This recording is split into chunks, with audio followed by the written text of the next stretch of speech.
Ano sabi mo? Sabi mo? Nak! Nakigawan mo ako ng tubig. Magagamitin ko lang. Ha? Mamaya na po, nagkakaro pa po ako. Nak! Kasi na yung tubig. Kailangan ko na. Mamaya na po. Ano na, Aki? Yung inutos ko, kaya na ko pa sinasabi eh. Si mama eh, sabi ng mama niya ang kulit eh. Ano sabi mo?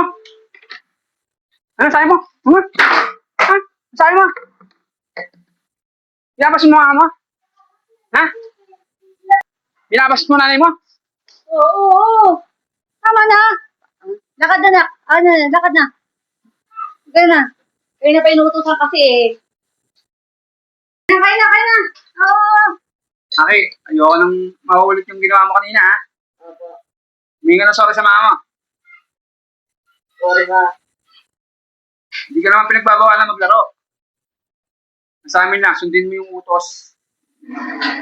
Hindi yung mamaya at maya mo. Pag inutosan ka ng mama mo, sundin mo agad. Okay?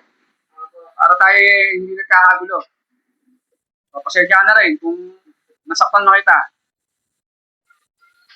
Nainis lang ako kasi binabatis ko si mama mo. Kaya kaya na tayo. Kaya na. Ano yung naisip mo, kalbo? Yung anak mo, saktan ko eh. Ikaw eh, padalas-dalas ka kasi lagi. Kaya malalayo siya yung loob niya. Ayos lang. Ayos lang lumayo loob niya sa akin. Importante, na-disiplina ko siya. Importante, na-disiplina ko siya. Maintindihan niya rin yan, pag lagi niya. Pag nagkaroon na siya ng sarili ng pamilya.